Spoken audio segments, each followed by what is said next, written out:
Kodaikanal won't. Here's a picture of Rajnikant with a kitten. Meow. Well, now that I have your attention, I'd like a little moment of your time to talk about what's going on in the battle between Kodaikanal and Unilever. For those who have been lucky enough to have been spared the agony of watching me rap about the Kodaikanal issue in my video Kodaikanal Won't, I'm just going to paraphrase what's been happening with the help of my friendly neighborhood Neanderthal, Uruk.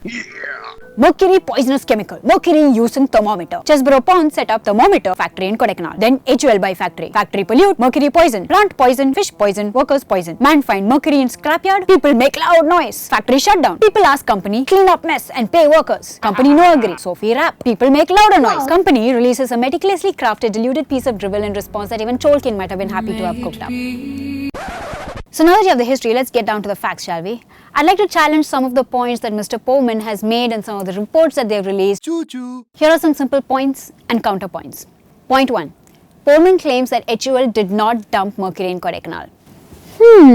A 2002 study by URS Dames and Moore reports that the factory discharged more than 1.3 tons of mercury into the Pambar Shola Reserve. 1.3 tons, guys. That's the weight of a fully grown bear dressed head to toe in Mallu wedding jewelry. Now, approximately 1 gram of mercury released every year from the atmosphere can contaminate the fish in a 20-acre lake. This study also notes that HUL illegally sold more than 43 tons of mercury waste containing 440 kg of mercury to scrap merchants.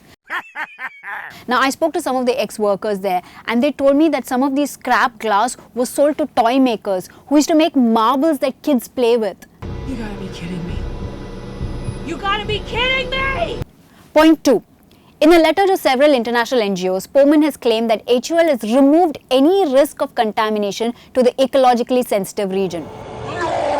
Now, the company's own study in 2015 has found that mercury in sediments taken from a stream entering the Pambar Shola forest from the factory was 5 times higher than safe limits. It's too damn hot. And let me remind you that the Pambar Shola is not just any clump of trees. It's a sensitive ecosystem with at least 17 species of endangered plants. Now, these evergreens are rarer than heroines in Kollywood that can actually speak Tamil. Valapalam. Point 3. Unilever claims that the current cleanup standards have been arrived at based on several independent scientific studies. Right. So what is the standard we're talking about? See, basically it's impossible to clean up all the mercury that is there in Kodaikanal right now. The 1.3 tons that we spoke about that's been released into the Pambar Shola Reserve, well, we can't clean that up completely.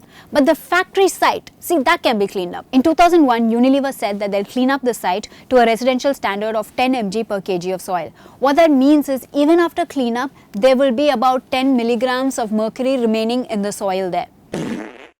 Now, the locals were not happy with this standard because they felt that a residential standard could not be applied to a sensitive ecosystem like the Pambar Shola. Now, the Pambar Shola, as I keep mentioning, is a sub-montane tropical evergreen forest with a vibrant arboreal ecosystem, which is science for more sensitive than a mother-in-law in a case Setting up a factory in such a pristine location in the first place was probably a worse idea than Pepsi Blue. So the residents wanted a standard to be fixed based on an independent assessment. But rather than tighten the standards from 10 milligram per kilogram of soil to say 1 mg per kg, which by the way is the UK standard, the TNPCB and Hindustan Unilever got into a closed-door meeting and came up with the ridiculously lax figure of 20 to 25 mg per kg of soil. I mean, that's ridiculous. Unilever wants us to believe that this was based on independent scientific studies. Trust me, there's nothing independent or scientific about these studies. Just for the 2007 risk assessment report, which led to the dilution of standards, Unilever paid 35 lakhs, that's $53,000 to Needy. Just like me discovering in class 5 that I can buy a red pen and suddenly I was scoring 100 out of 100 in all my exam papers. Hey, wow, man. So what these independent studies have done is arrived at a lax standard, quoting techno-commercial considerations as a reason. So what this basically means is that the forest, the wildlife and the residents of Kodaikanal will have to forego the benefits of a strict good cleanup just because poor little rich Unilever will have to pay more for a cleanup. Boo-hoo. In response to our rap video, Mr. Powman has asked us to look at facts, not false emotions. Well, sir, we await your response to this video too. Only this time we ask you to look at science, not commerce. Unilever, clean up your mess.